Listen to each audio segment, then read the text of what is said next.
Welcome, ladies and gentlemen, to the Super Game Brothers podcast. This is episode number 32 of our weekly board game and video game podcast that we do every single week. As two brothers, my name is David, and I'm joined, as always, by my brother Devin, 2 weeks in a row in person, sitting right next to me. No more virtual podcasts. Actually, it might happen often. I'm not 100% sure yet, but it's been kind of fun.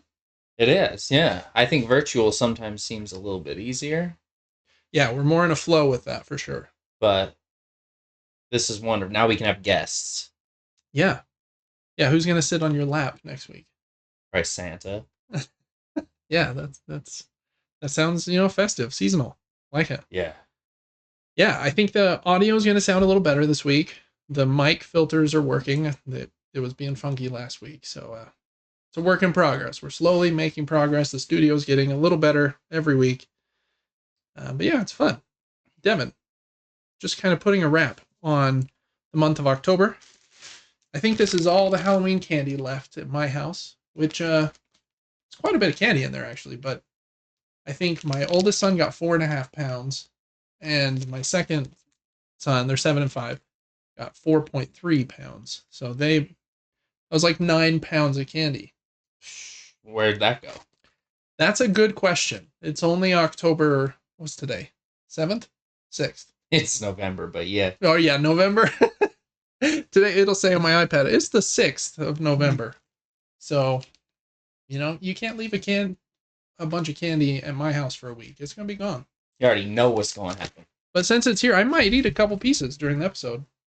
So if you hear me slurping on a Starburst, that's what that is. But I guess also putting a wrap on Halloween, Devin. I finally got my wife to watch one scary movie. And it was quite an ordeal because it was after trick-or-treating, and she was like, we should watch a scary movie. And I jumped up and down at the opportunity. I was like, yes, I've been wanting to for like a year. Maybe this is a Halloween tradition now, and it might be the only night a year she lets me. So I spent like 20 minutes deciding which movies we were going to watch. And it came down to Oddity or Longlegs. And Longlegs seemed a little bit more her style as like a crime thriller with a serial killer. So that's the movie we chose. And I liked it quite a bit. The parts I liked about it were the acting. I thought was really good. And the cinematography was very weird. Kind of unique. Mm-hmm. So I liked that a lot. I thought it was good. I don't think it was great or excellent. I think the thing that kind of pulled me out of it was it kind of leans into the supernatural, religious, kind of demonic element. And I wanted it to be a little more grounded. One of my favorite movies is Prisoners, which is also about like a kidnapping and a serial killer. I like crime thrillers quite a bit. And so I was hoping it was going to be a little more that fashion. And it seemed like it was for like the first 3/4 of the movie.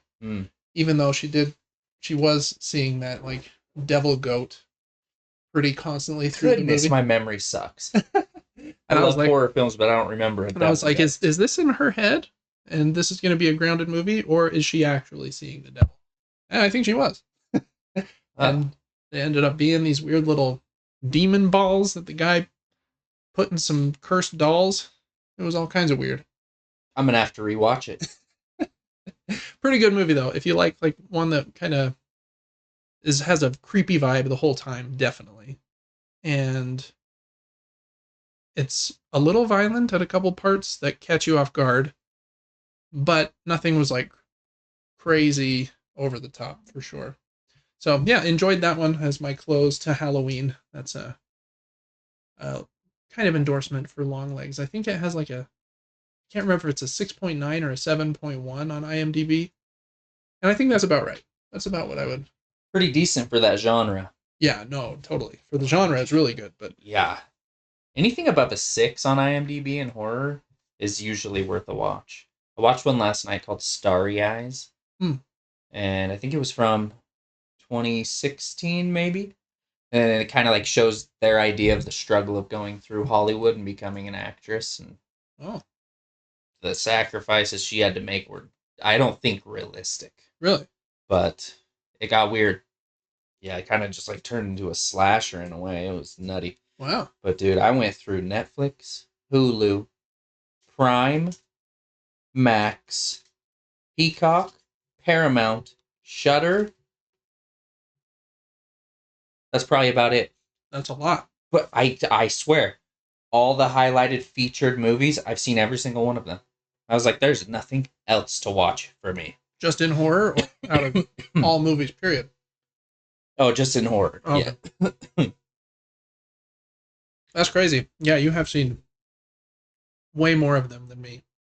I'm sad there's not more, but maybe it's a good time to be November.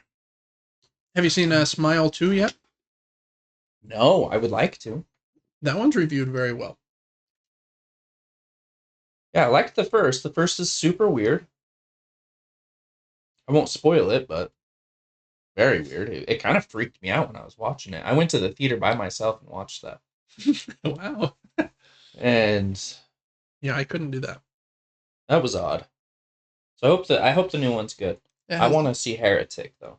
Yeah, that one looks really cool too. It's way sweet. And the actress in Smile 2 is the same actress that plays Jasmine in the Aladdin movie, which when I found that out, I was like, oh wow, I didn't realize that. Because she looks way different. Yeah. She's super cute. She's a good actress. I like her. And from a few of I'm going crazy. I'm coughing on something. Anyways, continue. It's the candy.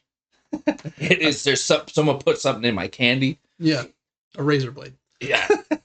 There's a razor blade in my throat. A few of the reviews I read on Smile 2 said that her performance is like ultra good. So I kind of want to see that one.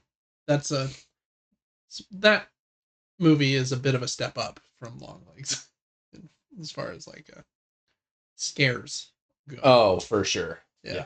I wasn't scared of Longlegs. I don't remember it, but I wasn't like very scared either. There were some creepy, intense parts, but yeah. So I don't know if I'll be able to get my wife into that one. But yeah, Heretic, I think, is supposed to be really good. I'm excited to see that one as well. Cool. Other than that, I don't think too much new has happened at our place. We did the trick-or-treating thing. Kids really liked it. We ran around for a long time. Got tons of candy, like I mentioned. Did you go? Yeah. Wow. Mm-hmm. Our kids are still really young. We have 7, 5, and 2-year-olds, so it was lots of walking slow with kids, but they were pumped. So that was fun to see. Yeah, I don't think anything else new for me in the last 7 days other than that, though. I got a few board game deliveries. Arcs is going to be here tomorrow, baby. Whoop. And Daitoshi and Pagan Fate of Rannoak is going to be here next week, too. Daitoshi. That's that game I was talking about on that podcast, because you haven't seen Ready Player One, but you have Daito and Sho. Right, yeah, you did. Daito Sho. Yeah. They dropped the ball. They did, yeah. It's crazy. I really think you're going to like the Pagan one, though. You play as either a witch hunter or a coven of witches. And the witch hunter's trying to deduce which of the witches is the the suspects or the actual witch, and the other person is trying to keep it secret. So there's like a lot of witch. You like witch stuff. There's a lot of witches in there. And a lot of witches. That's for dang sure. How much witch could a witch? Did I say witch a bunch of times? Witch? I probably did. Anyways, but yeah, other than some board game deliveries, we're going to talk about a game that we just played, actually. It's here on my table right in front of us. Spoilers, we'll keep that, well, I guess no spoilers. We'll keep that a secret for until the end of the episode, but yeah, so it's been a fun week. Played a lot of games, played some video games, which has been a little rare for me lately, but I plugged away a couple indie games, so fun stuff to talk about. There's only a couple news items, so this won't be a very long episode, but I guess with that, we'll just jump right in, Devin. I have one Oh, yeah, I love thing of news. Well, I want the tangent. I want to hear it. I did an Amazon order. Okay. I got some body wash because I get little bumps on my arms. Ah, Trying to get rid of those. Got the salicylic acid blend. Oh yeah. nice. And then I ordered an adapter for that other neon light so it can dim. Oh, nice. That'll be cool. And then got some magnesium. You guys should all take magnesium. It'll change your life. What kind? Aren't there like 3 kinds? I take 3-8. L-3-8. But a lot of people take glycinate. Okay. And then the weirdest thing I ordered was another supplement called Shilajit. Have I talked to you about this? Is that a slur you just said? It is. Shilajit? Shilajit. Shilajit. Okay. And in its purest form, I don't know. It's like high. You get it from a high altitude, like grows on rocks, and it grows in this black resin Resin. or something. And I'm talking thick tar goop. Really? It comes with a mini shovel, and you get a pea-sized amount, and you put it in like warm water or milk. I did milk. That sounds about right. It was weird, but it smells. I should have brought it. I was halfway here, and I was like, dang it. I should have brought the Shilajit. I should have brought the Shilajit. But it comes in this tiny little container, and you scoop it out, and it's so goopy and tough. And it smells like asphalt or shoe polish. Sounds like something I want in my body. Yeah. And it tastes like that as well. Wow. So, What are trying that out. What are the benefits supposed to be of that one? Lowering cortisol, which is your stress hormone, I think. Yeah. Says that there's a good chance of that. Overall well-being, energy, stamina stuff, mood. And then one guy that was taking it, I mean, you don't know what you can trust online, but he said that it was like cleansing him. Like he was like, eventually weird stuff was like coming out of his sinuses, and he felt like he was like coughing up unhealthy things. And I was like, I'm in. All that mold in his body was just coming out. Yeah. It's supposed to be super good. It has like all the trace minerals you need or something. I don't know. Trace minerals. I don't know. Wow. I just try things. Right. I get really hyped on the supplements. Yeah. And I need to do it, so I'll let you know if I'm not here in a month. It was the Shilajit. It was the Shilajit. I took a big Big dose of that Shilajit. Yep. Yeah, Devin, whenever we play like a video game, he is Mr. Settings. He likes to get the dead zone on the analog sticks like perfect. And that kind of bleeds over to his supplements a bit too, with the Shilajit and the magnesium 3-8. I'm all about perfect settings. Yeah. Soft button pusher. Yep. Every button in my car is very easily touched. Nothing breaks. Mm-hmm.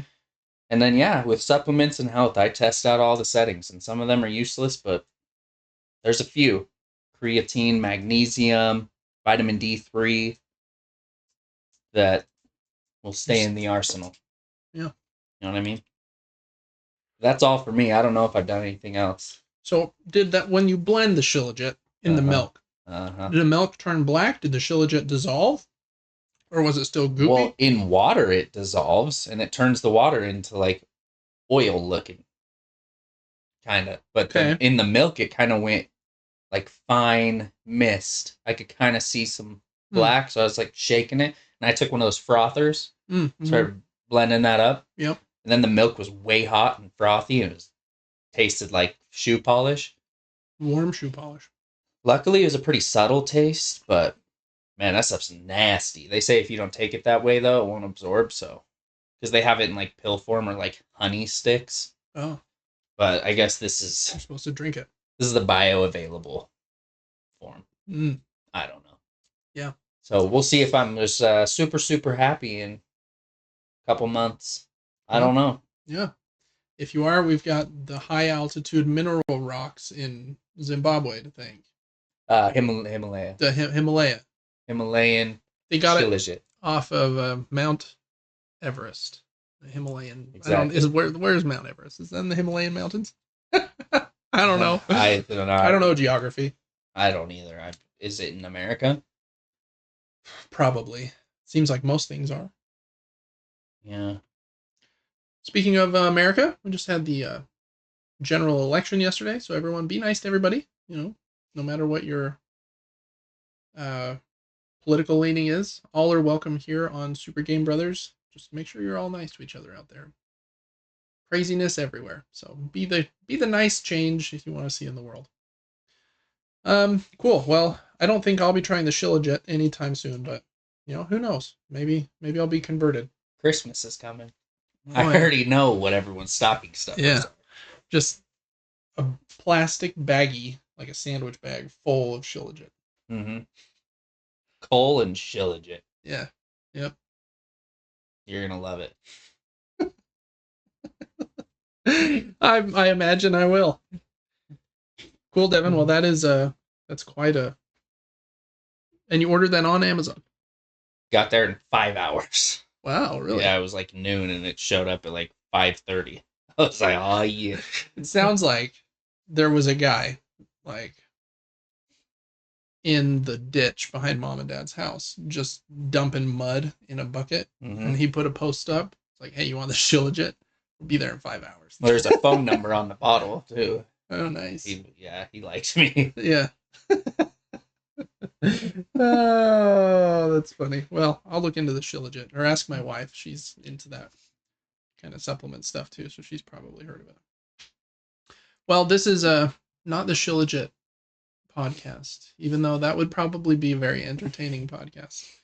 But this is a board game and video game podcast. We talk about the games we've been playing in the last week, some news in the industries, talk about board games and crowdfunding at the moment, and it's generally a fun time.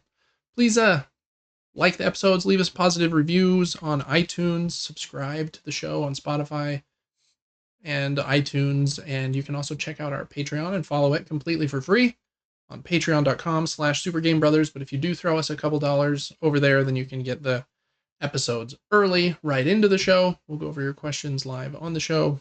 All kinds of fun stuff over there. So make sure to check that out as well. All right, Devin, news mini nuke.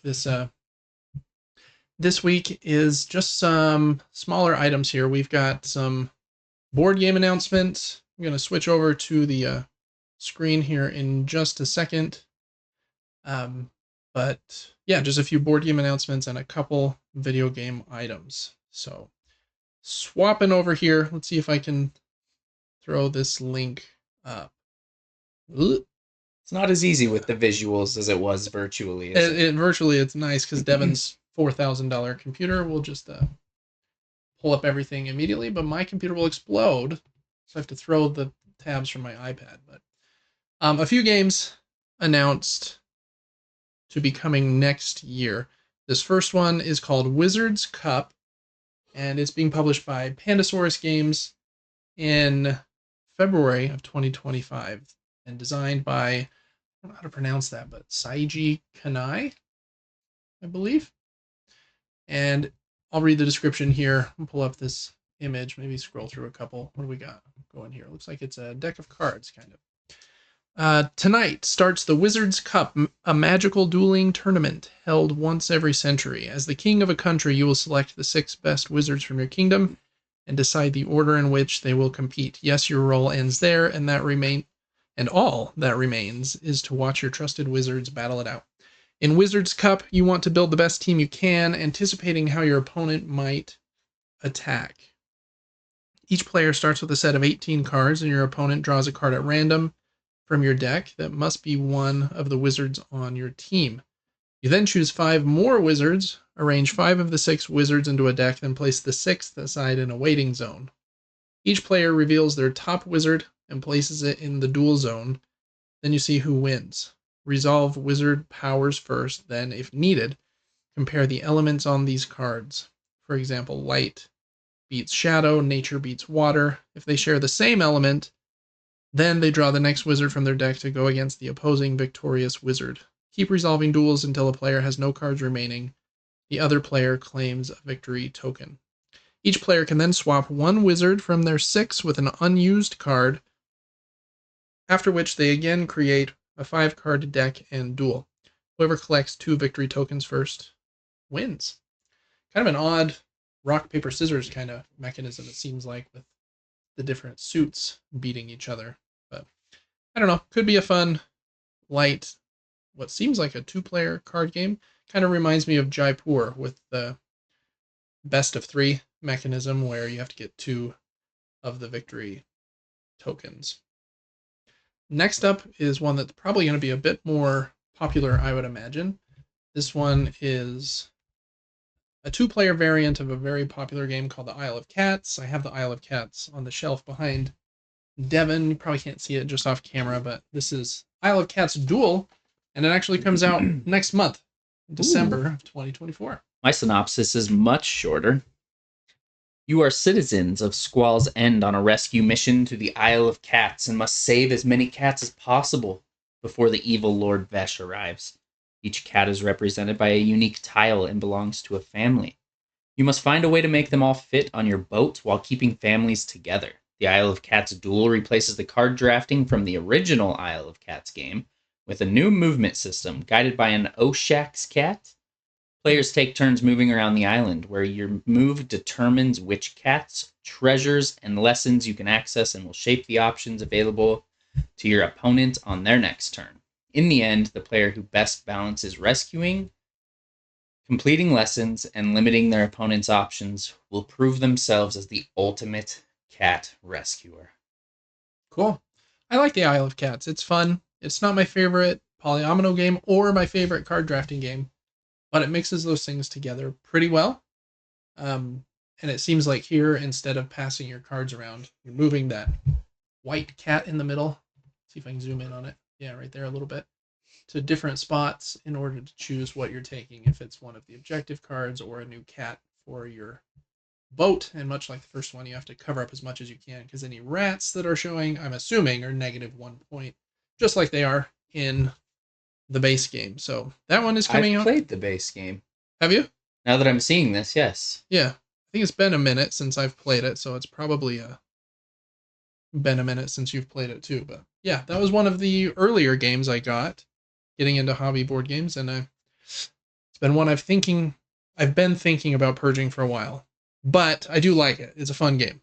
Just have some others I probably like a little bit more than it. Okay, next up is one called Freaks with a Z exclamation mark Mutant Murder Machines. And it's being published by Osprey Games and designed by, I lost the name. Oh, Michael Whelan. On the box it says Michael Wheels Whelan. He's fast. He's fast, or he's got one of those devices much like Axel in Twisted Metal with his arms and the big tires. So that's why they call him Wheels. Amazing. That's probably not true, and I think that's the only image. So I was going to scroll and see if there are any game components, but anyways, there is the image, and this one also comes out this month on November 12th. I'll take this one away too. Oh yeah, go for it. Freaks is a rules-light skirmish wargame set in a bombastic post-apocalyptic world of mutants and cartoon violence. The game pits savage mutant gangs against one another as they pillage the ruins of a devastated world in pursuit of hollowed artifacts. These objects of great atomic power were forged in the flames of nuclear destruction and can bestow mighty mutations on their bearers in an instant. Wow. Gain leathery wings and fly above the battlefield, grow giant plates of bone armor, or develop chameleon-like skin and fade from sight. But beware the consequences of this power. Collect too many artifacts or rip too many from the bodies of your fallen foes, and you may lose control.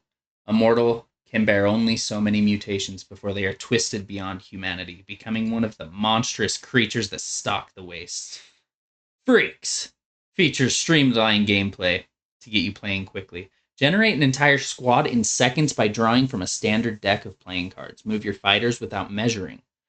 Resolve attacks in a single matched dice roll. Lead your fledgling group of nobodies through a campaign as they evolve into mutant killers and pledge their allegiance to the atomic gods. Gods with a Z. Crazy. Well, that's Freaks. I'm not a huge skirmish game, but I do like combat in some games. So I don't know. I like the silly art style, so that might be an okay one. But if you like skirmish games, then maybe that one would be for you as well. Okay, next up is a new game from nope, I skipped one, is a new game that is going to be releasing next year at Spiel, so not for quite a while. But it's being published by a publisher that's had quite a bit of success this year. I think they published Galileo Galilei, which just came out, and I think one other game. And this one is called Forestry, and it's what seems to be a pretty medium, maybe medium heavy Euro game about about forestry, about conservation of the forest. Anyway, so I'm going to read this description here, and it reads, I guess I should say, published by Pink Troubadour and designed by Mikhail Piekol. Sorry if I pronounced that incorrectly. In Forestry, players take on the role of forest stewards dedicated to sustainable forest management. The game challenges players to balance the demands of harvesting resources. I'm trying to click on pictures here at the same time, which isn't good. It looks like that might be the only image. So, anyways, there's the cover.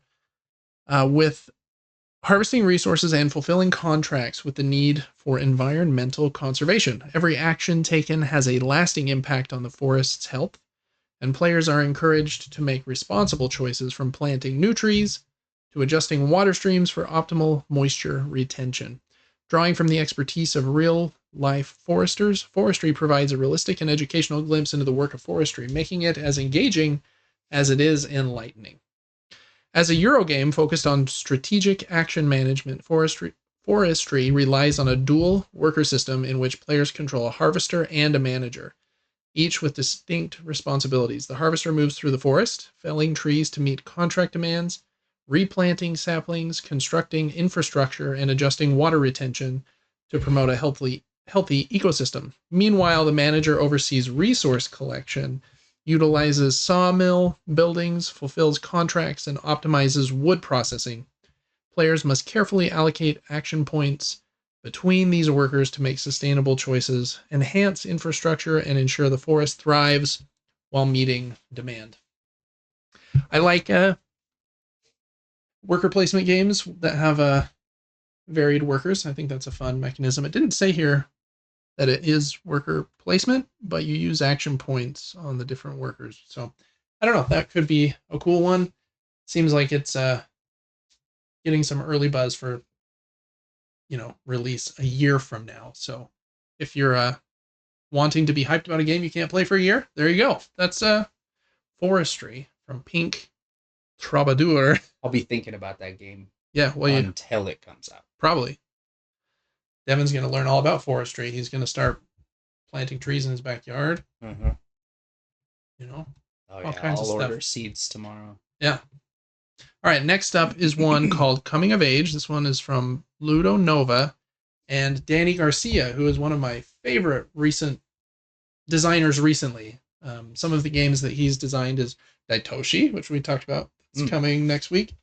Arborea I have behind me that he did. I really liked. I think he did one called Barcelona that I don't have. I feel like I have one more from him. Memory is leaving me, but Arborea is really cool. So very excited whenever he announces a game. This one's called Coming of Age. In Coming of Age, you will start the game as a child, and as such, you will have a limited set of interests and skills that will determine your development. During this time, your parents' help will be important for your progress. As the years go by, you will grow and acquire new interests, gain more independence, and with it, access to other experiences that will allow you to achieve your own life goals. In this journey through adolescence, you will form memories, shape different traits of your personality, make friends, fall in love, and try to manage frustrations with the goal of realizing yourself as a person by fulfilling your dreams and ambitions. Using a dice management mechanism, you will visit different locations in the city, acquiring experiences that will modulate various aspects of your personality, reflected on your personal board with the goal of achieving the different life goals you will acquire during the game. I think that one sounds really cool. I think this theme is not one used in board games very much. It's usually like, who can get the most dragon points, Instead of like, who can get the most awesome personality and have experiences growing up as a teenager, which sounds cool. Maybe the game will be terrible, but I really like the artwork as well. So Yeah, it looks Anyways, cool. kind of seems unique. Again, there's only kind of a cover image at this point, but like I already mentioned, Danny Garcia game means David's in. I want to try it. So that one is Coming of Age, Ludo Nova from next year. So that's all the board game stuff. There's not a lot of video game announcements this week, Devin, but I thought this one was pretty cool. This device is called the HoriPad, and it's made specifically for use with Steam and I think Windows 10 and 11. And so it actually has like a Steam button there in the middle that'll pull up like your Steam hot commands or whatever they're called. I think the controller looks really slick. The couple other cool things about it. Let's see if I can pull up the feature page. So it comes out on December 16th for $60, which is a pretty competitive price for a controller nowadays. It doesn't have Rumble, which most third-party controllers don't. But some of the cool things it does have are listed. Where are they listed? Here. This is really interesting. Capacitive touch thumbsticks. So you can have different like functions available when your thumbs are like touching the thumbstick. Reminds me of the steering wheel in our new minivan that we have, where if you like take your hands off it when it's doing its own cruise control, it like beeps at you and says, "Please put your hands back on the steering wheel." So this like knows if you're touching the thumbstick, and if you are or not, it looks like you can have different functions trigger. The example they give here is customize the capacitive touch thumbsticks to toggle the gyro function or other functions. So if my thumb is not on the stick, then I could use gyro maybe as aiming. I see. Kind of it. Never seen that before. I wonder how they'll sell this because there's such easy plugins to hooking a DualSense or an Xbox controller to your PC. Yeah, I imagine that having like a dedicated Steam button that pulls stuff up and that capacitive touch thing is how they're trying to stand out. And a quick access button. Menu for simple settings. I think the price probably is also probably helping them a bit because even a DualSense is like $20 more than this. And it does have back paddles as well. Oh, wow. I couldn't remember if it has, and it has gyro. I don't know if it has Hall effect analog sticks though. If it does, that would be like amazing, and I would want one. Those are the analog sticks that can't get drift because they use magnets instead of an actual physical component. It runs on Bluetooth or through a wired cable. I think it has, you can switch between analog or digital trigger buttons. And I don't think it mentions Hall effect stick, so it probably doesn't. At that price point, it, yes, seems unlikely that it would, but I think like the, what are they called? The 8-bit Do Pro controller has Hall effect sticks, I think. But yeah, I don't see that listed here, and I think they would use that as a selling point. But anyways, I thought it looked pretty cool. Yeah, it's sweet looking. I like to hold controllers to see how they feel.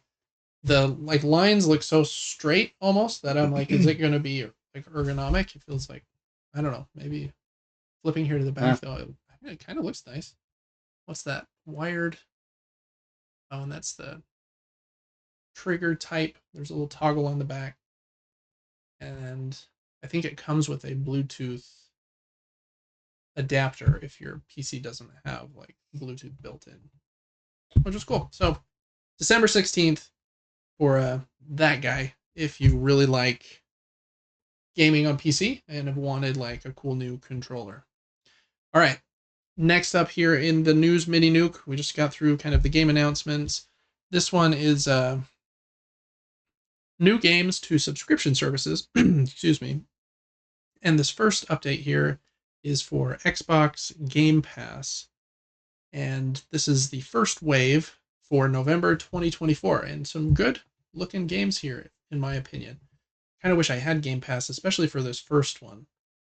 So let's just scroll here through some of those games. First one is a brand new game. This one I think is a day one launch. Yeah, it says right there, available on day one.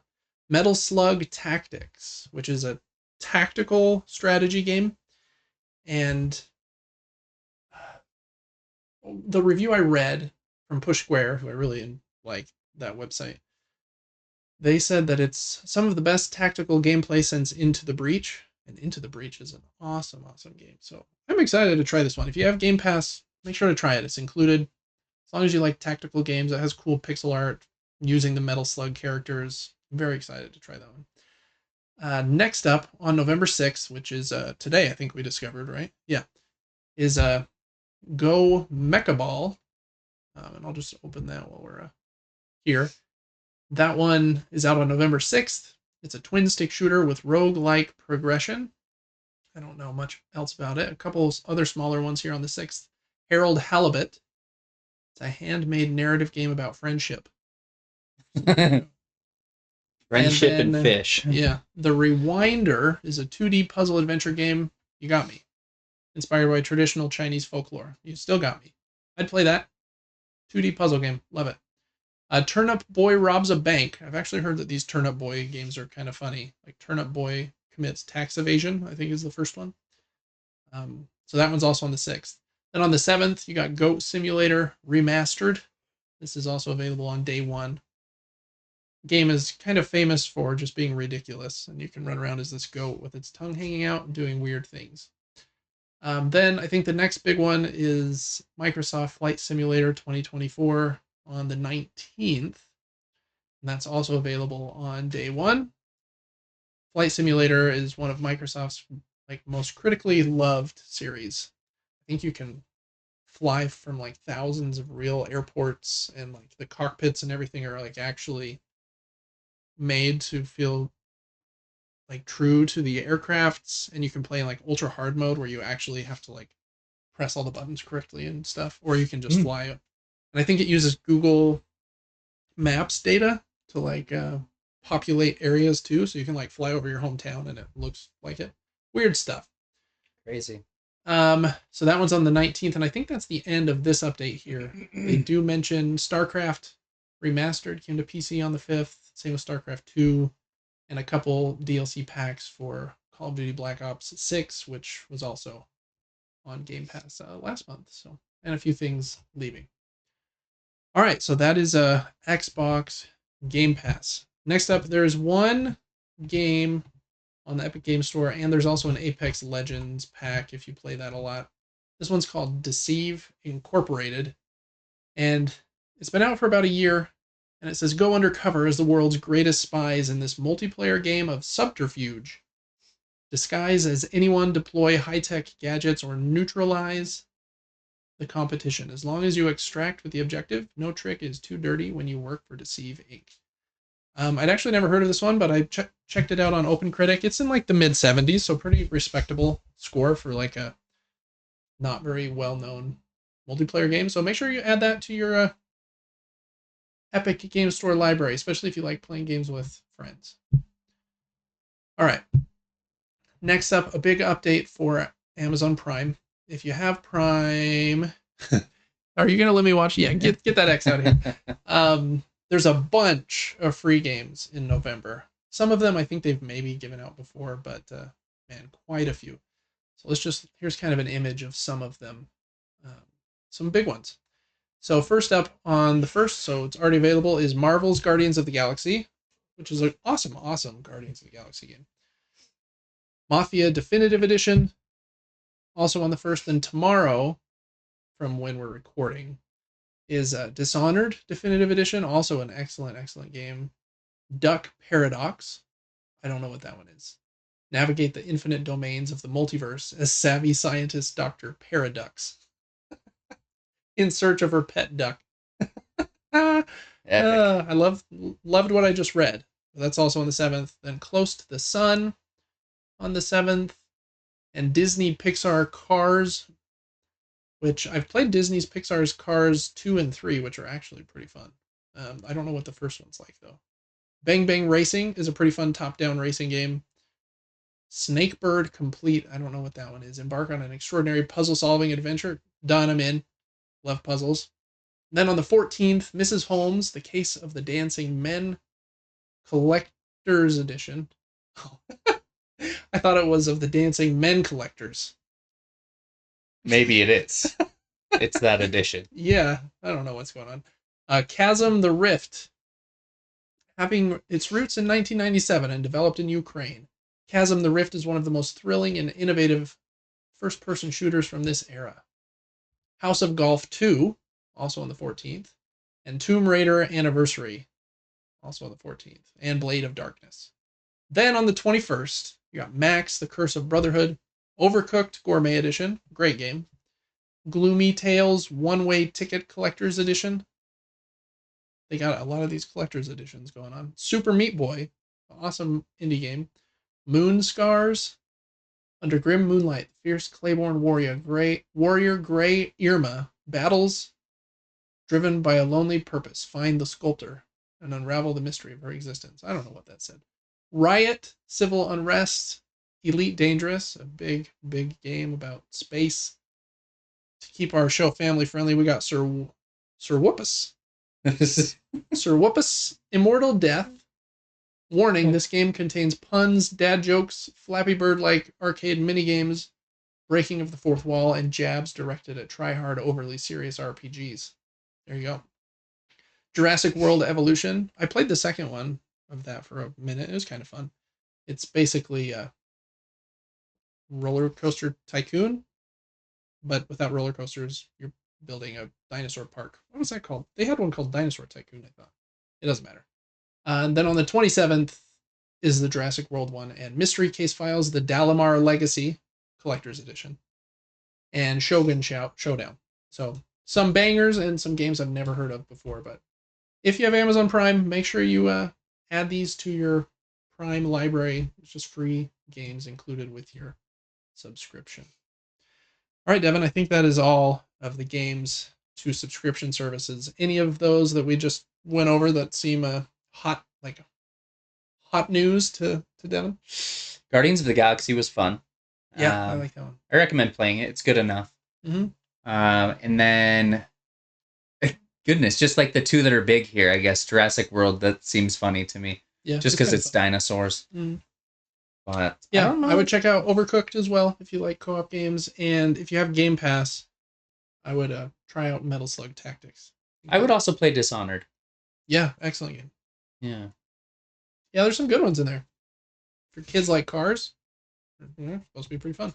All right, Devin, for video games this week, I've been playing two, and pretty in depth. I got really into Vampire Survivors. I think I've almost beaten every level with one of the characters. There's like 50 characters in the game, and I like Imelda. She's not the one you start with. That's basically Simon Belmont with a Castlevania whip. She's the next one that uses like the ice wand. But this game is just so fun. My kids are like all into it too, and even Lacey played it for a minute, and she's like, "This is way fun. Why is it so fun?" Really? It's just like combo-tastic, and you slowly get like more and more powerful, and then more and more energy enemies just fill the screen, and it keeps like a death count of how many enemies you've killed on each level, and it'll be like in the 30,000s. It's saying right here, Switch, Xbox, Steam. It's not on PlayStation? It is now. Yeah. Oh. It just came to PlayStation, I think, in the last few weeks. And is it a relatively cheap game? $5. Yeah. Well, and it's worth it. Oh, absolutely. It's like the best $5 I've ever I'm always spent. looking for co-op or local co-op. Yeah, and that's a new feature, the local co-op thing. It's fun. I actually haven't tried the local co-op yet, but I'm afraid if I tell my kids it has it, then they won't just watch me. They'll want to play the whole time. And so that's one of the lies you tell as a parent. Strategic secrets. Strategic lying. But man, Vampire Survivors is super, super awesome. There's tons of different stages, and you can play them on like hyper mode, which is like double speed, and you can adjust the difficulty, like ramp it up like crazy. And it has like secret levels and all kinds of crazy stuff. I feel like I've almost beat every level with Imelda, but I imagine there's quite a few more secrets that I haven't discovered yet. So if you haven't played that, man, play it. It might be on Game Pass. I think it was at one point. But yeah, $5 for the base game on PlayStation Network is where I'm playing it. And then it has a bunch of DLC packs. It just got a Castlevania DLC pack and a Contra DLC pack with like guns and stuff. It's just, it's so fun. Just play Vampire Survivors. It's great. The other one I've been playing, Devin actually started on stream a few weeks ago, I think. This is an indie horror game kind of in the vibe of Resident Evil 1, Resident Evil 2. It's called Crow Country. And I've just about beat this one. I'm almost done, I think. I've probably played 10 hours, which is kind of crazy for me to play 10 hours of a video game in a single week. You got much further than I did then. Yeah. Like I've seen this part, seen this part. I've seen all these parts. So I'm pretty sure I'm almost to the end. I have the map almost fully uncovered. It has this cool... There is a map. We talked about this last week, how it was a little hard to tell where you were because of the doors between rooms. Does it just give it to you kind of late? You have to find them for each area. So Oh, they'll okay. be like hidden on a wall or It's something. how Resident Evil, the new Resident Evil. Or not Yeah. Resident Evil, Silent Hill is. Yeah. But man, it's super fun. I really like it. It just gives me Resident Evil vibes with a slightly more cartoony look, so it doesn't seem like as, I don't know, creepy. It's also fun that it's in an amusement park. It's like, Disneyland, if Disneyland was based on crows, and then the park attraction started like trying to hurt you. But it's a really fun. It has overwhelmingly positive reviews here on Steam, and I think it reviewed really well on other platforms as well. It's fun. If you like retro games and puzzles, I think you'll really, really enjoy it. It's surprisingly longer than I thought it was going to be. It's quite a bit longer than like the Fear the Spotlight game that you played as well. Like I said, I bet I've played 8 to 10 hours at this point. And if you find some extra secrets, you'll get like this thing on the map that will tell you where secrets are that you haven't found yet. And I'm trying to uncover all of them before I finish. Ooh, that's a fun mechanic. That reminds me of Remnant 2. Ah, If you search enough through the game, you can get an explorer class, and you have a shovel, and you can run really right. fast, and it highlights any interesting objects within a specific radius. I remember you digging with that shovel like everywhere. Yeah, that was super weird. Yeah, Crow Country. If you like old-fashioned Resident Evil games, I really think you'll like it. And I think I got it for $15, and I think it's only $19.99 full price. Yeah, but it was on sale this last month on PlayStation Network, so I got it. So, really like Crow Country so far. I hope that it ends with like a fun twist or something. The story's like kind of fun as well. There's all these like staff notes you can read as you're exploring around. Really recommend it. It's great. Those are the 2 video games I've been playing this week, Devin. I know you mentioned that you've been playing some Clash because a new season just started, or the Clash has just been making you mad. I'm not sure which. Barely been tapping into that. Yeah, they've got some new evolution cards. The Musketeer, one of the OG cards that everybody used, the little cannon gun. Right. You remember her? Yeah. She's getting an evolution. Well, she already got it. She now has a sniper for her first 3 shots. Oh, wow. She can shoot all the way across the arena. Kind of very interesting. And then they're doing an evolution cannon. So just a little cannon on the ground that you set as like a Right. tower to attract hog riders, that type of thing. But every time you place this cannon, it rains down missiles across like like a third of the arena. Wow. Really, really weird. Very See- strange mechanics. They're introducing so many evolutions at this point that it's kind of cool because it makes the game impossible to fully beat. There's never some meta that beats everything. Right. I was going to say those new things seem very game breaking, but I think that's what they want so that the meta is always changing.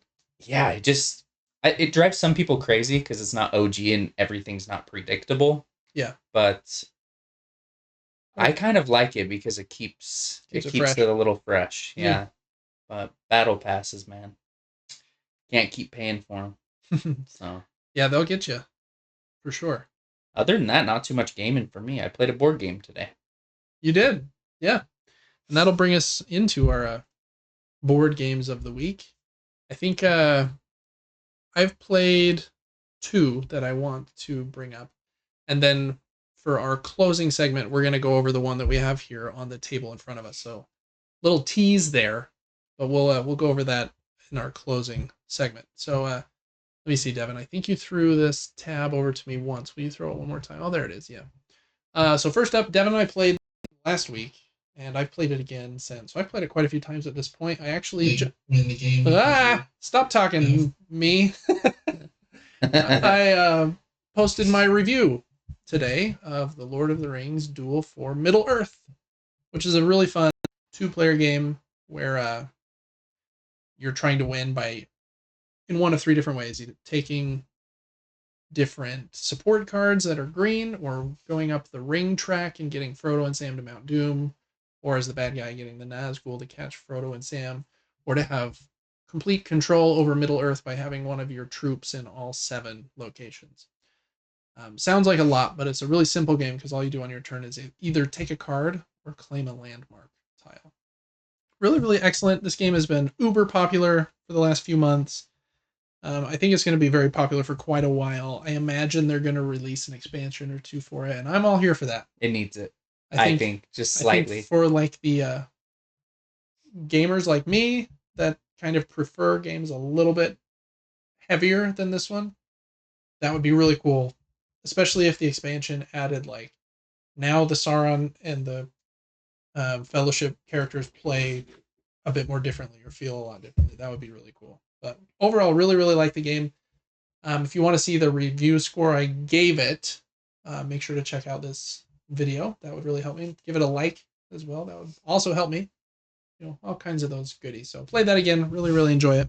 And the other one just delivered this week as well. And we're actually going to skip that one, Devin. So okay. Go to I'll do the other one. Third one. And it's in a tiny, tiny box. This is a new version of a game that's been out for a few years. But this is the pocket edition of a trick-taking game called Yokai Septet. And very, very fun game. This one, I think I'm trying to remember the designer's name. Oof, they've got it in Japanese, so never mind. Oh, no, it's right here. Yio, or Munehiko Yakouchi. You think I did that right? Yeah, honestly, it's super good. Thank you. Cool. Published by Ninja Star Games. I think they have another game on Kickstarter right now, but this is a very popular trick-taking game. In this one, there's a lot of 7s, hence the name Yokai Septet. And how it works, let me see if I can find the cards. They've got to be in here. Okay, I want to see the cooler cards from the version I just got.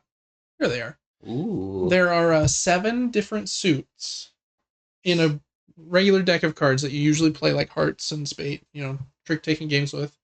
There's 4 suits, right? Hearts, diamonds, spades, and clubs. In this game, there's 7 suits. They're different colors: red, black, blue, yellow, green, purple, and pink. And each suit has a different range. So one of the suits goes from ace to 7. One goes from 2 to 8, 3 to 9. So they slightly shift.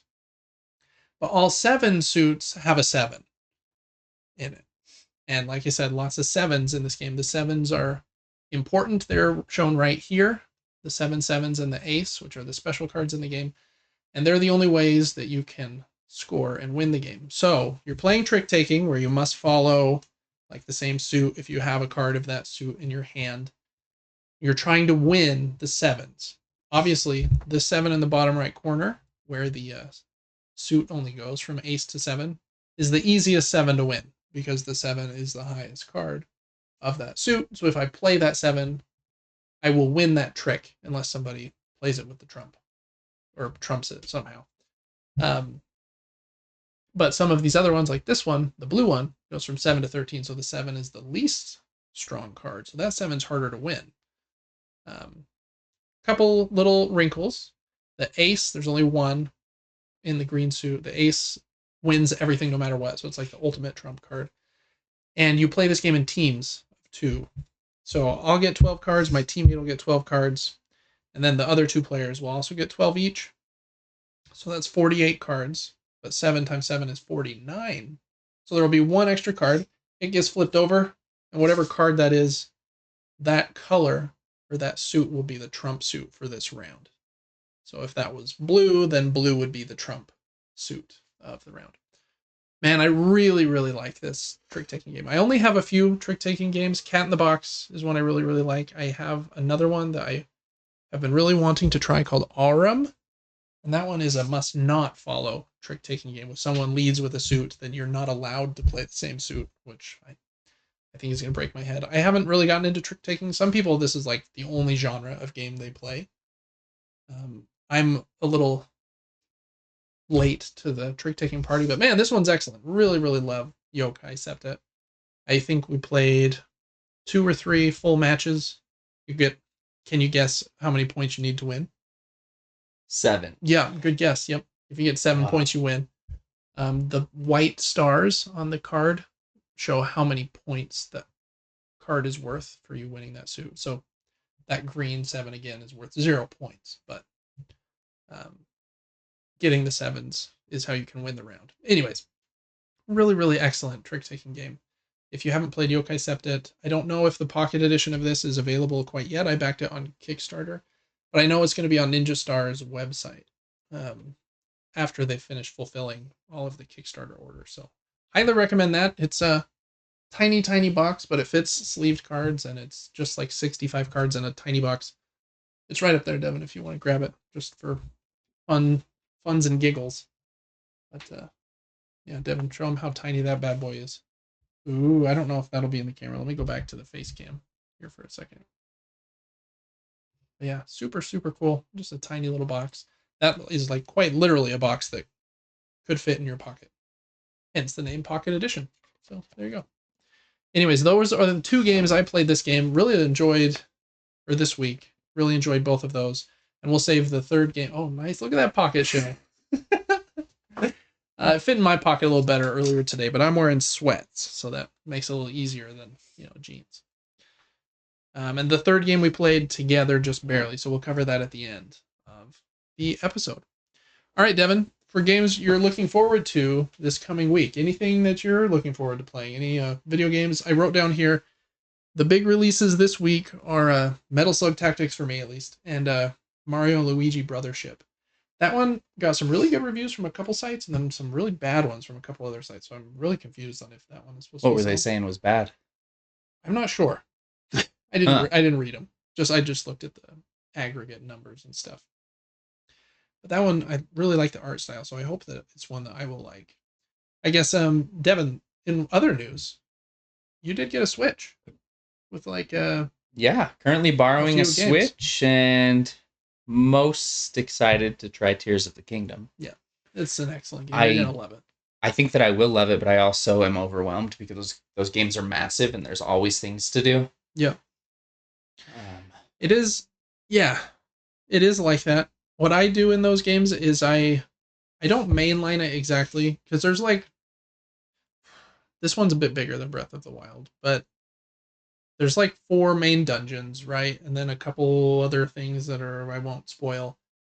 And they highlight those on the map pretty early. Here's the main things you can do. And I kind of focus that direction, so I don't explore every nook and cranny of the map, because the games really are so big that you could just spend 6 months in there just playing around. But even if you, I think I beat it in probably 60 hours, which seems like a lot, but for a game of that size, I probably missed a lot of little secrets and stuff, but man, I had a great time. So no matter which way you play it, I think you'll really enjoy it. And other than that, there's Mario Wonder and Metroid Dread, and all kinds of other good games. Excited for you to stream some of those. I think those will be good. For me, I'm excited to keep playing Vampire Survivors, finish Crow Country, and I think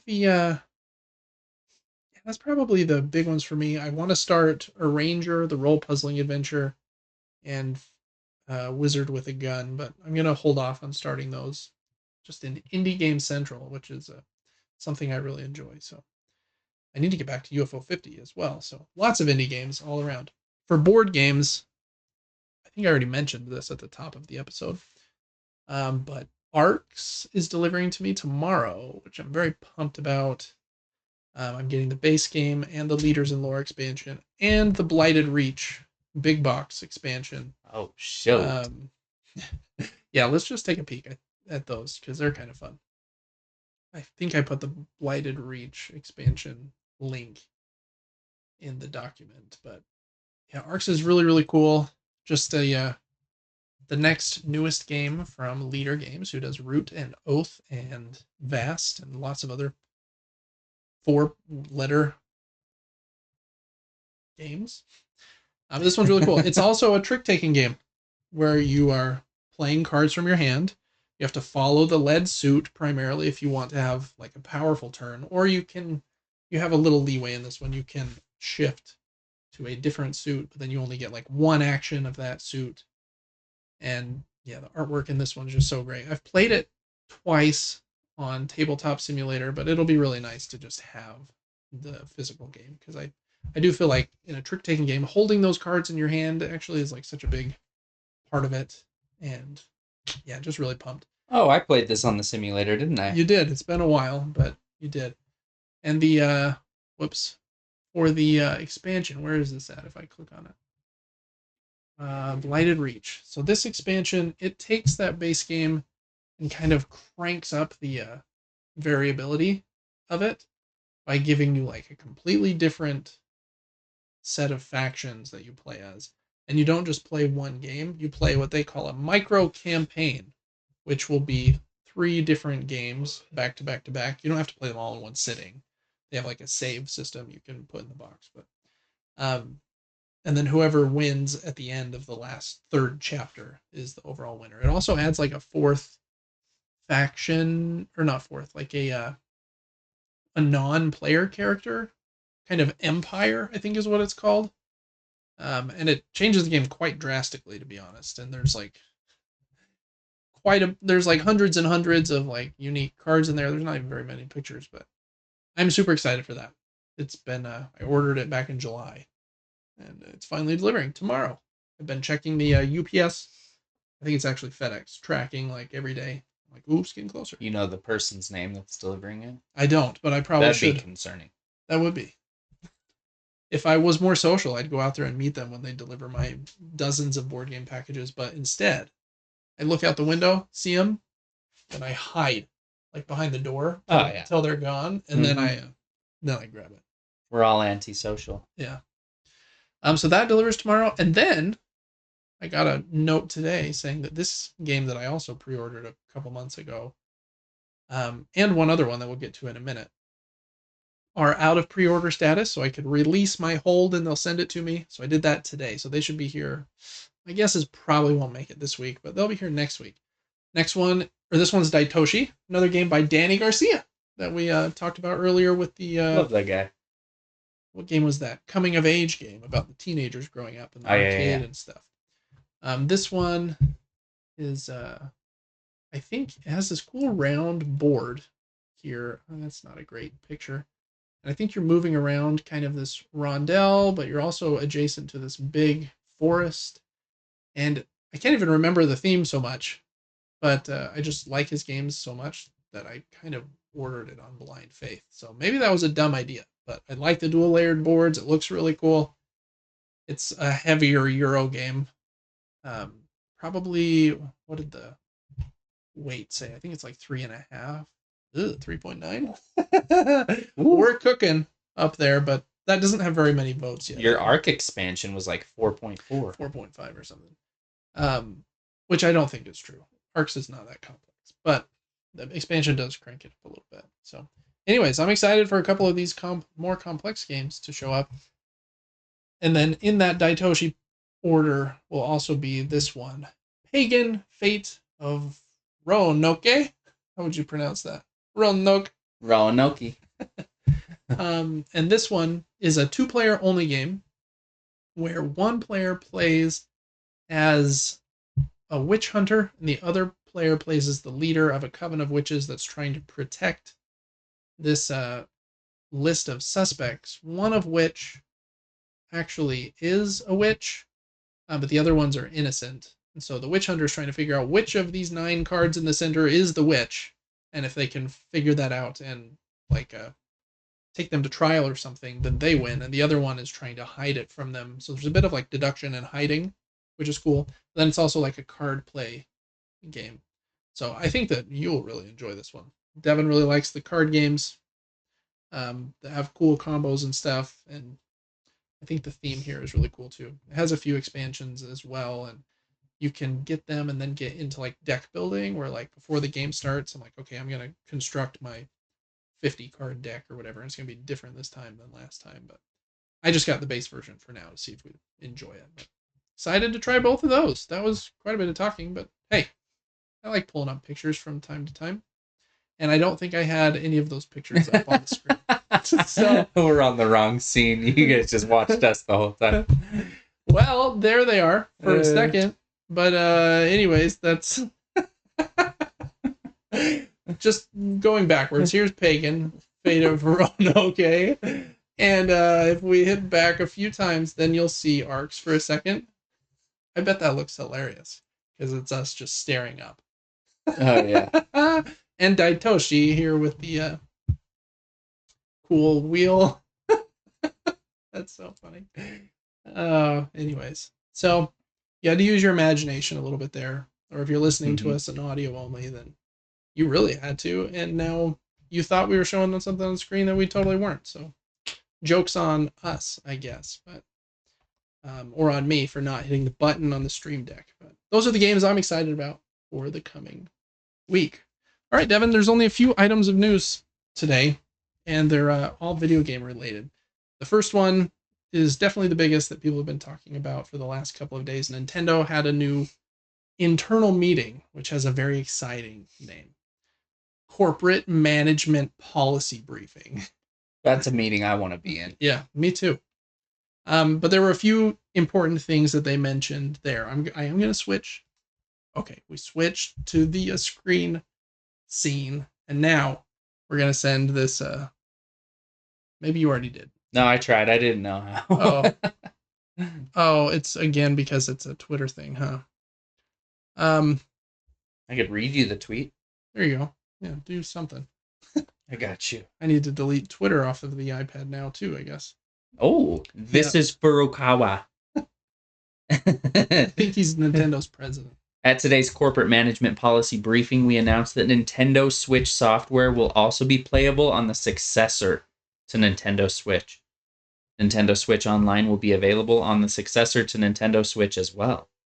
Further information about the successor to Nintendo Switch, including its compatibility with Nintendo Switch, will be announced at a later date. Nice. That's surprisingly pretty big news, because I don't think Nintendo has had a backwards compatible unit for quite a while. Sorry for the train honking in the background. They pretty consistently are reselling Wii U games and Wii games on the Switch currently. So some people, including myself, were a little bit nervous that they were just going to say, yeah, it's not backwards compatible. They even said in that policy meeting that you're going to be able to buy Switch games on the Switch 2 store. So I'm really excited that they're taking this approach where my library is finally going to move forward with Nintendo. And that makes me more likely to buy games digitally, because then they'll just be playable on the new thing. So excited about that. They also mentioned they're growing in other markets and they're not changing their timeline on announcing the Switch 2. Probably not going to be anytime soon, because if they announced it now, right before the holidays, people wouldn't buy the Switch 1 as much. So probably really late December or early next year, I imagine. So anyways, backwards compatibility for the Switch. Very cool. Next up, Warner Brothers said that Hogwarts Legacy has now sold. Was this also a tweet? No, I sent it over. Oh, you already sent it over. Look at you go. Okay, screen. Maybe it's not there. Oh, it is there. Look at that. This is Devin's favorite game. He's played it 7 times. I did enjoy it. I really did. Yeah, I enjoyed it too. I didn't finish it, but I thought it was well made. I just, I don't know. At that moment when it came out, I was a little bored of open world games, and it was another one at the moment. But it is pretty cool.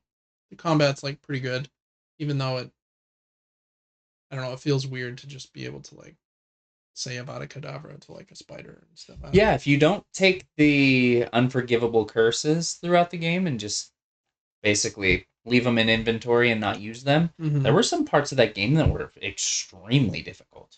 Yeah. Mm-hmm. The news about this game, though, is that it has sold 30 million units now, which is a monstrous number. And Warner Brothers has said that they are making future games in this series a very high priority and that they will tie into the upcoming HBO series, which is pretty cool. I hope Exciting. I hope that HBO knocks that out of the park, because I think they've said they're doing like a season for each book. So if they do 7 seasons, like that would be really cool. People are gonna love that, but they're gonna criticize it so hard. Oh, for sure. Just like Rings of Power and stuff. So I'm gonna love it. yeah, I think I'll probably like it too. I imagine HBO will put like the highest level of quality on it. So yeah, I hope it's great. Anyways, that's the Hogwarts Legacy update. And then the last little one, Take-Two, who publishes a lot of huge games, their biggest being Rockstar's Grand Theft Auto, said that Grand Theft Auto 5 has now sold over 205 million units, which is a monstrous number. It is 11 years old, so it came out on the PlayStation 3 and then was re-released on the PlayStation 4 and on the PlayStation 5. And they also said that Grand Theft Auto 6 is still on track for fall 2025. So doesn't seem like that's going to slip yet, but we'll see. You're telling me the most current GTA started on the PS3? It did, yeah. That's why it plays so bad. Yeah. Mm-hmm. But it's enjoyable. Just the big open world, and it's just nonsense. Mm-hmm. And like the really slow movement where they like kind of trudge. Yeah. Yeah, those are supposed to be pretty fun. I've never played one for more than like an hour, and that was just like, how long can you last before the cops catch you? Which is kind of a fun experiment with rocket launchers and helicopters and stuff.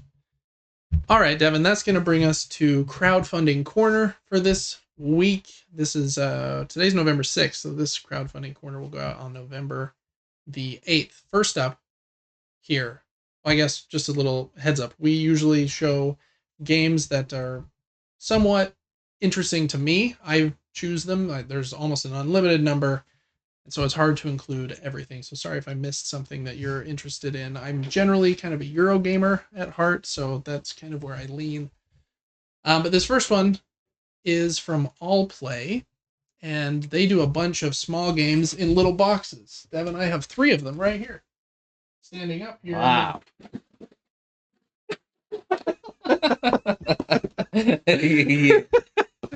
I have 3 of them right here. These games are durable. You're going to want to pick these up soon. Yeah, for real. I have Chomp, Fiction, and what's that one called? Mountain Goats. Mountain Goats. Fell off the mountain. Yeah, I just about killed Devin with it. They're pretty fun, like smaller games in this cool square-sized box was my point here. Just kind of little games. They do a lot of these. I think they have like 20 or 25 of them in this line at this point. This is for new ones. So you can get them all in this Kickstarter campaign separately for $19 each, I believe. Or you can get the 4-game all-in bundle for $76, which is the same price as $19 each. But if you do the 4-game bundle, you get all of the premium components and any expansions for those 4 games included for free. So you can see like the expansions for each of those games that either have like premium upgraded poker chips, or upgrading the cardboard chits to I don't know what those are, premium tokens, or bonus staff cards, or these big meeples for the other 2 games. So they give you what they say are $58 in extra stuff if you get that 4-game bundle, which is a little tempting, to be honest. But let's look at the 4 games. They are Ruins. Ruins, I think, has pretty cool kind of art style. I like the weird art. And you're trying to get these different cards, and the game comes with sleeves and these cool transparent cards that you will layer on top of the base card. And you're trying to, I don't know fully, but you're trying to make some cool ruins with that. And the idea is it's a card shedding game. You're trying to get the cards out of your hand before everyone else can. But I really like the aesthetic. And it reminded me when I was reading it of a game I really love called Scout, which is an excellent card shedding game. But this one has a little bit more going on with that layering of the transparent cards. But I don't know. I really like the way those transparent cards look. It's a cool feature that I feel like whenever I see it, I'm like, ooh, cool. But I think I only have one game in my collection that actually uses this, and it's not even in the same way. It's Cloud Age, where it comes with sleeves that have clouds printed on the sleeves, and then you put the cards in the sleeves, and you can only see portions of the card through the clouds, which is also a cool kind of anti-transparency. But anyways, that one is Ruins. That's the first game there. It kind of explains here how you play. Again, I love how those look. So hopefully I wonder what those are made out of. It can't be paper, right? They'd have to be plastic. I assume so. Yeah. Anyways, and you play different sets from your hand. Again, kind of gave me Scout vibes when I was reading this. But all right. Ooh, and I like the deluxe upgrade here is instead of cardboard pieces, you got wooden pieces, and you got big poker chips. Again, instead of cardboard pieces there. Okay, next one is called Odd Land. Has these quirky, weird looking animals. And this one is a tile laying game where you are, I say tile, but it's actually cards. The cards have 4 different biome squares on them, and you'll be overlapping different sections in order to kind of alter the land. And then you can place your weird looking animal meeple on a spot to score points. Like it says this Bagator, which is a weird looking dude, scores 2 points per space in neighboring water territories or something like that. So every animal will score differently. So you're playing down a card and then placing down an animal in order to score as much as you can. And the upgrade here for these are really cool, like wooden versions of the. I like the where'd it go? I just saw a pigeon horse. Oh yeah, Pidgeorse. Oh, this is a moving image. That makes sense. The gator, the kangaroo, Owloose, Grizzly. So weird, but I kind of like the weirdness, to be honest. Tells you how to play here a little bit, and it comes with an expansion with a Cheetoise. It's a tortoise cheetah and a whalephant. And again, the game would come with these cardboard pieces, but if you buy it in the 4-game bundle and get the deluxe upgrade, it comes with wooden standees for those dudes. So, and there's a bunch of them, it looks like. Anyways, that's a fairly simple game there about kind of a puzzle in the center of the board. Next up is one called Vegas Strip. This is a game for 2 to 6 players, plays in about 40 minutes, and in this game, you're bluffing, and you're trying to you're putting your own markers in front of these different casinos. Let's see if I can show an image of it right here. And you can put up to 2 of your pieces in front of a casino, and you'll have some hidden information. Like I know that this casino and this casino are corrupt, but the rest of them are not corrupt, or something like that. You won't know all the information, but you'll know some. So you're trying to bluff and not let your opponents know that you know which one is corrupt. The one that you score differently based on whether one is corrupt or not. Let me see. How does it say the scoring works again? I feel like it was right here, actually. If it's a corrupt casino, I think when scoring a corrupt casino, the highest bidder wins 10 points and everyone else gets nothing. In a non-corrupt casino, whoever has the most points there loses, and everyone else gets points equal to their bid, which are cool contrasting ideas there. So that's Vegas Strip. The extra stuff here is the upgraded bet tokens. Instead of being cardboard, they are this cool, I don't know if that's plastic or acrylic or what, but those will definitely feel nice, I think. And there are some promo cards for different casino powers. So that's 3. The 4th one is a game from the good doctor Reiner Knizia. You got it. Devin's got that name memorized because we talk about him almost every week. I knew he was going to pop up. Oh yeah, he's everywhere. This game, I think, is a remake of an earlier game with maybe a couple of changes. And In this one, you are trying to get sets of different kinds of money.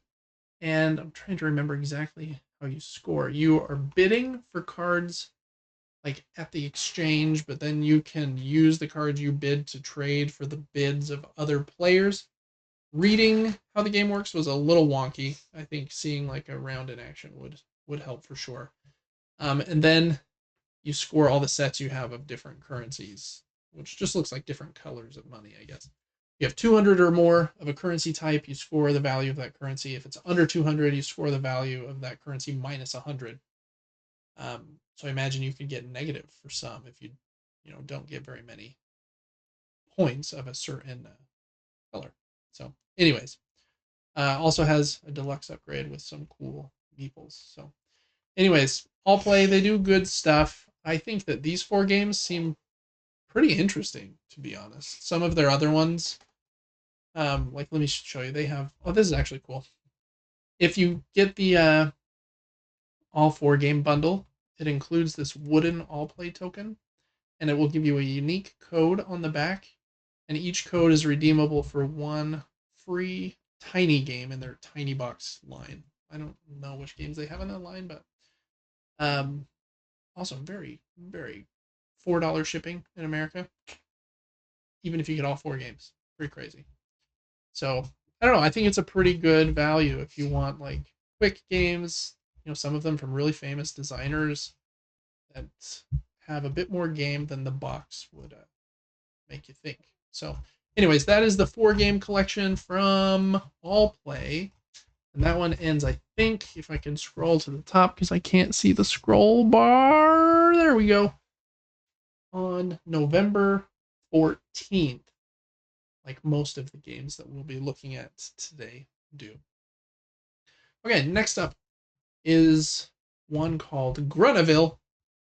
And this is kind of an economic strategy game where you are trying to buy and expand land, then rent the land to make money, and you can like put different buildings. It has this cool round board. It's supposed to be a bit heavy, and it doesn't have a ton of backers at this point, but it's gotten some pretty good buzz from some people online, such as Rado and others. Very unique art style. This is a pretty indie game. I think it's like the 3rd game designed by this guy named Rudy. What was his name? Lost it somewhere. Rudy. And published by his company, Rudy 3. Game is by Rudy Przynski. And there's 2 different versions, the base version and then a deluxe version that comes with metal coins. Like I said, I feel like I'm ultra zoomed in here, so I'm going to try and zoom us back out to 100% if I can. Oh, that's too far. Let's go to 90, actually. I don't mind how that looks. Then it gets that big button out of my face. Okay. Yeah, in how to play here, looks like you are expanding. Kind of, you buy different portions of land, and these kind of 90-degree segments of land are added. Roads will be added. And then you can rent out the land, plant trees. As a very kind of indie art style as well. You're also like keeping resources, and there's a fluctuating market of how much those resources cost to use. There's a weird looking, what is that? A 1, 2, 3, 4-sided die in a weird shape. And yeah, just a very quirky, unique looking game. So I wanted to give it a shout out. It looked like one that could be really cool. I like fluctuating markets, and kind of economic focused games with markets like that. So Grunaville is on GameFound, and that one is I think also on there until the 13th. Yeah, until the 13th of November. Okay, next up is, I thought it was called Mutagen, but in the video they called it Mutagen. So it's one of those 2 words. And it's a customizable worker placement game set in a biopunk universe. And it's published by Dronda Games, who I really enjoy their games recently. I have what's the train one called? It's called Isle of trains all aboard. I thought it was right behind me. It's actually right behind Devin. They've been making some really killer stuff lately, so I'm kind of intrigued by this one. As artwork by the Micho. Okay, so yeah, Dronda, I feel like they've been doing really cool stuff lately. Really like the artwork in this strange game. What universe did they call it? Biopunk. You ever heard of Biopunk, Devin? No. Like Bioshock? I don't know. And steampunk. Steampunk? Yeah. This is a worker placement game where you have different workers, and I think one of them's like an engineer and a mechanic, and you'll be sending them to different places on the board. Then you can also mutate those workers in different ways, and they'll get like some extra perk. And so they actually have attachable little items that you can place on the workers to show their mutation, which is a pretty cool thing. I have a game behind me called Oak that has kind of a similar vibe where when you get an upgraded worker, you get to put a different like outfit piece on the meeple, and it is fun to do that. Again, I really like the artwork by the Micho. It looks pretty I don't know if commonplace is the right word, but the worker placement looks, the board, I guess, is maybe my one complaint. It looks pretty basic. Like there's 1, 2, 3, 4, 5, 6 spots there. You can't see my cursor. Like here are the 6 chunks you can set your worker, which I guess in worker placement games, that's not too uncommon. But I didn't like the way the board looked for some reason. But I do think the artwork's really cool. I think it looks fun. Even if worker placement seems like it's maybe used too much in games nowadays, I like the mechanism. So I don't know. I guess I'm complaining about nothing. But yeah, it has a solo mode. And in the deluxe version, you get those little hand pieces that will made from soft PVC that will attach onto the meeples. They also have in that deluxe version 2 expansions from David Turksey and Johnny Pack that are just like 2 mini expansions you can add as well. So, anyways, I think the game looks cool. That is Mutagen from Drawn to Games, and it is also on Kickstarter until the 14th, I believe. No, sorry, the 13th. Okay, next up is a party game. This one is called Half Truth, Second Guess. This one was designed by Ken Jennings, the Jeopardy guy, who I think hosts Jeopardy now, and won like a bunch in a row. And Richard Garfield, who I think designed like Magic the Gathering. So like 2 pretty sharp dudes. I have the first game, Half Truth, which is a fun party game. Devin, you've played it with me a couple times. In this sequel, it's fairly similar. Just comes with a bunch of new cards, a similar board. The main difference here is in your team, each player gets to decide if they're going to submit like 1, 2, or 3 answers instead of the whole team together as a team. And so if I end up being correct, I contribute to my team's score, even if my teammate, doubled down and was wrong, which I think is cool that each team member will be able to. Is it like that golf game where you take the best shot? Oh yeah, there you go. Best ball. Best ball. Best ball. Half truth. Half truth. Best ball. Yeah, exactly. That's what they're going for here, I guess. But yeah, really great party game. I've enjoyed it a lot. My family, I think, has liked it. It's a trivia game where you don't have to be good at trivia because they're tough questions. Like one of the questions on the back of the box in the first game is like, movies over 3 hours long, and it lists 6 movies like Dances with Wolves and 5 others, and 3 of them will always be true and 3 will always be false. But all 6 of those movies were within like 5 minutes in length of each other, and I was like, I don't know, Godfather 2 or Dances with Wolves. So there's sometimes things that it's hard to know. So the point there is that the person that knows the most about trivia isn't always going to win in this game. It's about when do I make a safe bet and when do I double down. So Half Truth is really great. I've been thinking about this one. I think it's cool. I already have the original, but I like the idea of the different teammates being able to contribute in that way. So we'll see. I'm guessing that one will also come to retail. Hopefully, it has quite a few backers, 1,200. That one is also there until the 13th of November. Okay, next up is a cooperative game. I'm not a huge fan of cooperative games at times, but this one I thought had a unique piece on the board, so I wanted to give it a shout out. Even though the gameplay seemed, I don't know, somewhat comparable to other cooperative games where there are like these disaster cards that come out, and you have to put enough pieces on the disaster card to get rid of it before it puts like pollution and bad stuff in the air. The way that you win in this game is by um, putting enough sustainability tokens on the one side of the board so that it is always flipped this way. And if you fill that side, then your team wins. If there's ever enough pollution on the other side that the board tips, you immediately lose. So you can never tip to the other side or you lose. So you got to manage the pollution and then you have to fill the other side to win. Cool idea there. It's very much a gimmick, but it looks cool to see it like tipping. And tipping point being in the name is kind of fun. It has a lot of cards, some unique like player boards, but it's mostly, playing cards in order to stop the disaster cards so that we don't get more pollution. I think on this page they mentioned that this game was designed like in some sort of a collaboration. Yeah, right here. Earth 2053 Tipping Point was created in cooperation with Uwe Rosenberg, the designer of games like Agricola, Bonanza, Patchwork, which I have in Ottawa, and A Feast for Odin, which I also have. He's one of the kings of board games for sure, Uwe Rosenberg. He's like the farming designer where like you always have to feed your workers or else they die and stuff. But anyways, a big name to have thrown around on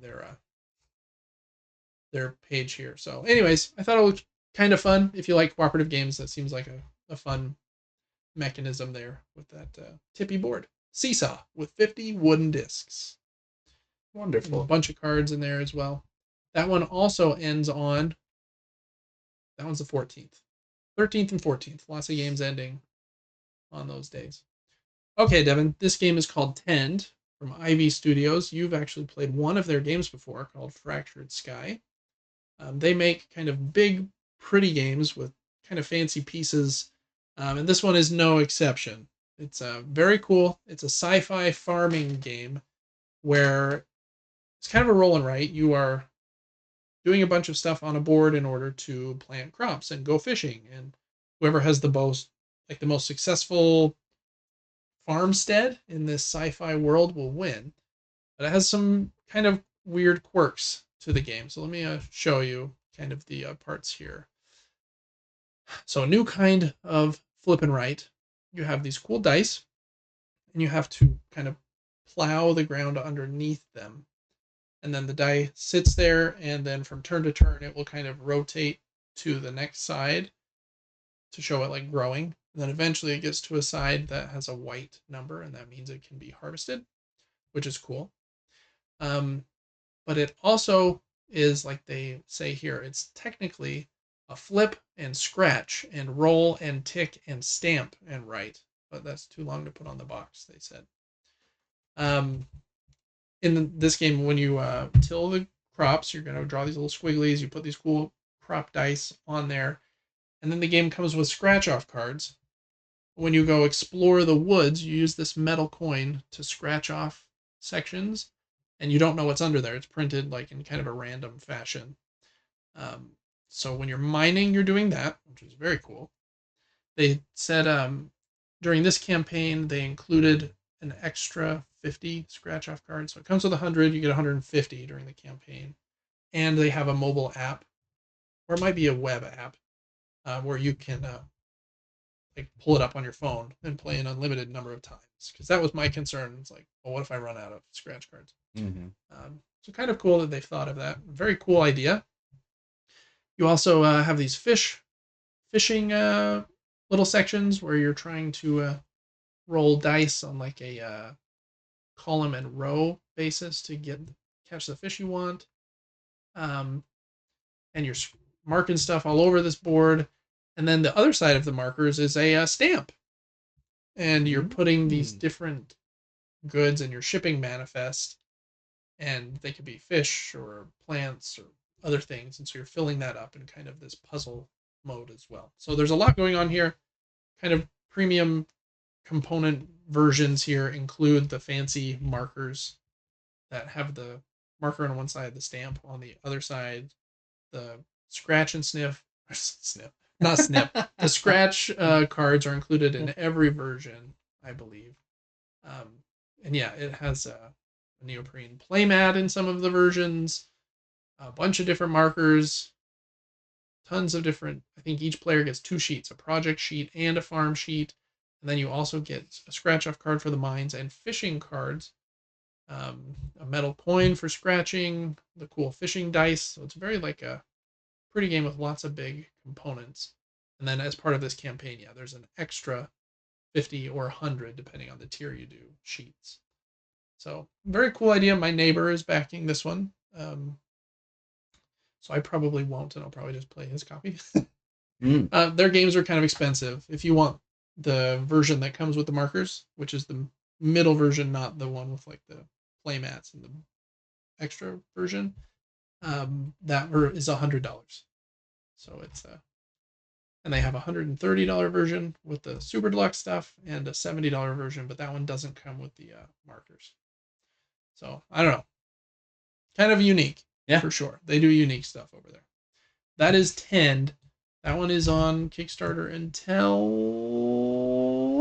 the 14th as well. Nope, the 15th. Holy cow. Just going one day at a time. Yeah. And I think we only have one more. Is that right, Devin? Correct. Okay, last one here is Robotopia, a strategic Euro game of robot revolutionaries. This is a worker placement game. Kind of has a cool robot vibe to it. I like the way it looks. In this game, you have 3 different levels of workers, 1, 2, and 3. And the level 1 workers you place right on a spot. The level 2 workers you place on the line between 2 spots, and you can activate both spots. And the level 3 workers go at an intersection between 3 spots, and you can activate all 3. Which is pretty cool. Other than that, it has kind of a cute aesthetic. It looks like it would maybe be a kid's game, but it says like 70 to 120 minutes, and I think like 12 plus at the top. So even though they went with a more cartoony and child-friendly aesthetic, I don't think it's meant for kids. I think it's a Euro game through and through. So as a standard edition with meeples, but I really think if you want this game, you probably want at least the middle edition, because it comes with those screen printed custom robot shapes, and I think those just help remembering too. This one has 1 base, this one has 2 bases, and that one has 3. Right? It looks like this guy, he could kind of do like all 3. If you ran out of a 1 or a 2, you could use him for. Yeah, maybe that's what he's for. I'm not sure. But then if you're playing with this one, that just looks like that would be terrible, because now I have to remember like what color has 1 foot and what color has 2 feet. So that's an example of like a component upgrade that I think helps not just it look better, but also it probably plays simpler. And then they have a super deluxe version with playmats and stuff. But cool vibe there, I think, and the idea of the different workers that go out in different ways is also cool. So again, worker placement used a lot nowadays. All right, Devin, that's it for our games this week. What is going to be Devin's pick of the week out of these? How many was that? 8 different games that we looked at for the week of November 8th. It's a tough one for me, because I think you're leaning towards Tend. I'm undecided at this point. You choose whatever one you want, because I've got a couple. And the pack of 4 games from All Play. Mm-hmm. That's fun. There's so much variety there. Mm-hmm. And then Robotopia just looked funny at the end. Yeah. So I'm choosing half the list. Any one of those stand out more than the others? Tend. I think. Okay.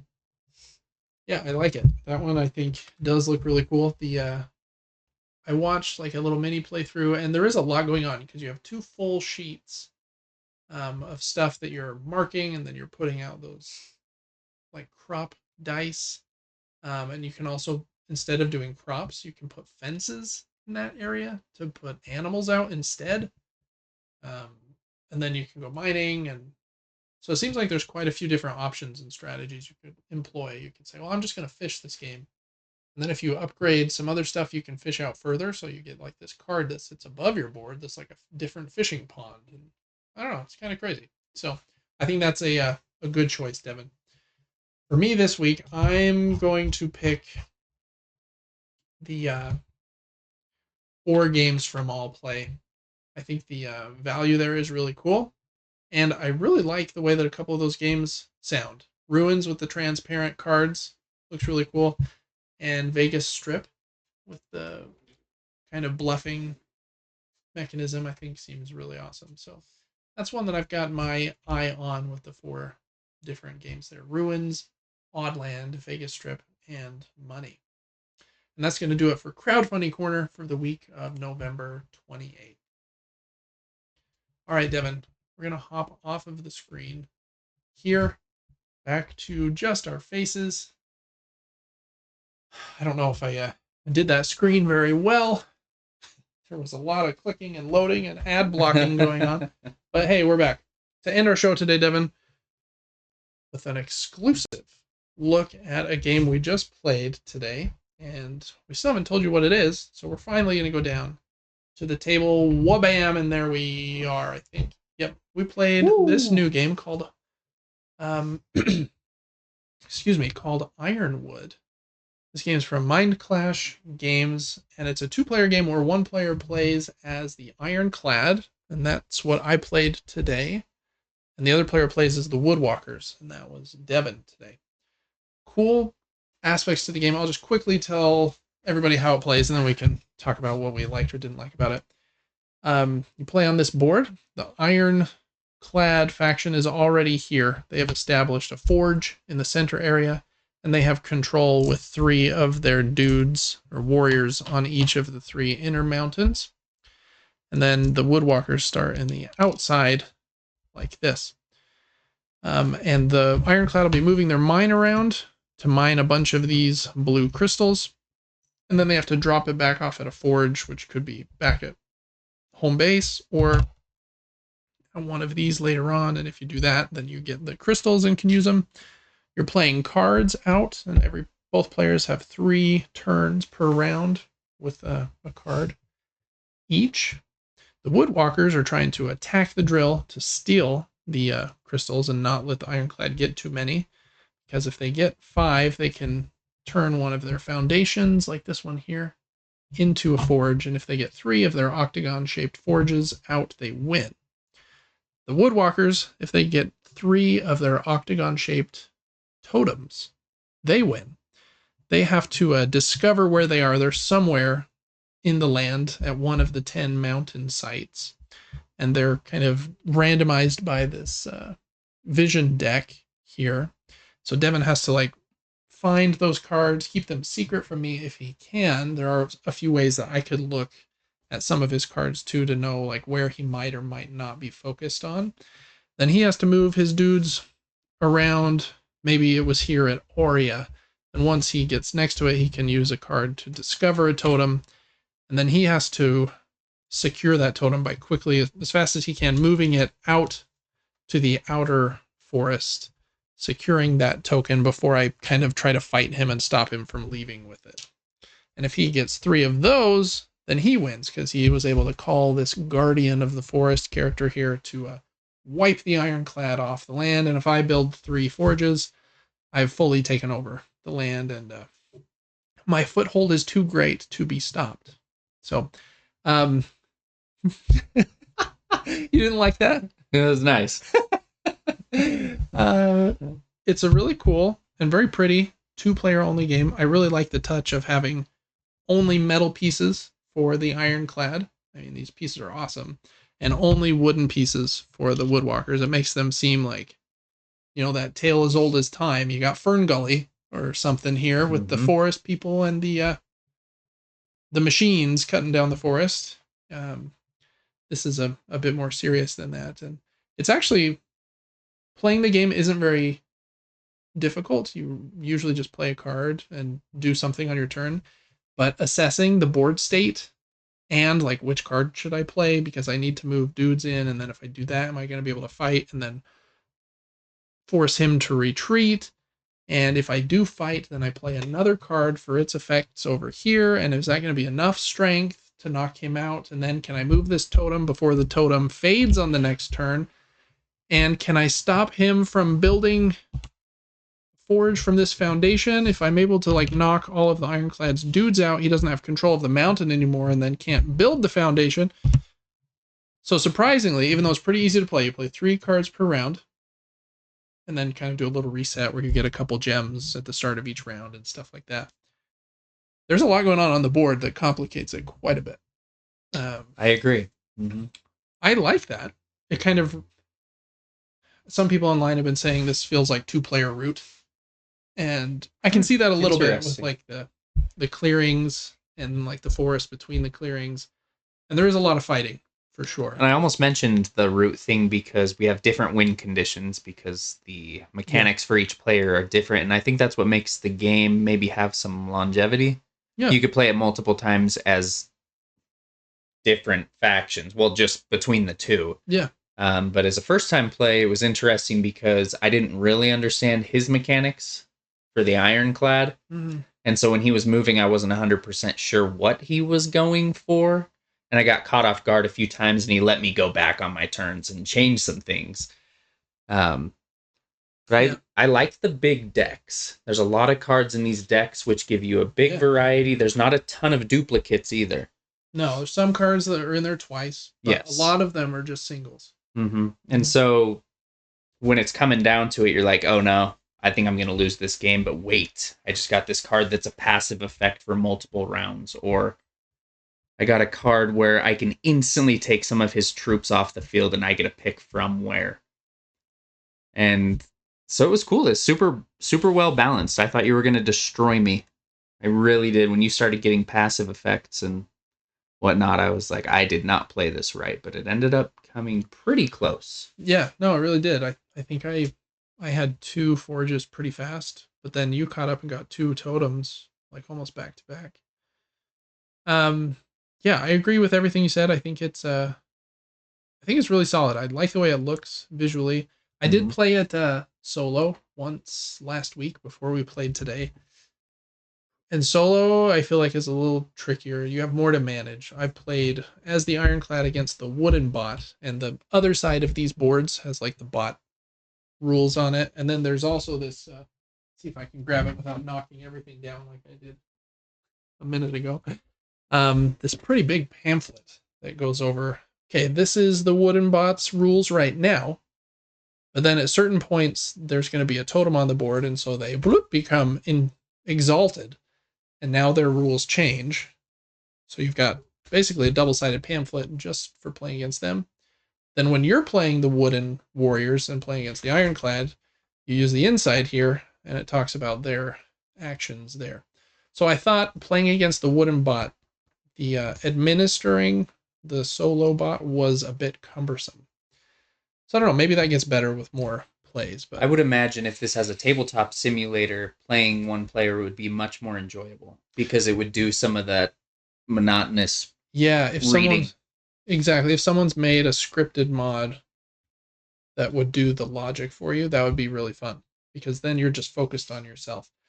I was making my moves pretty fast, but then I was confused on how to make the other dude's moves that I didn't want to care about.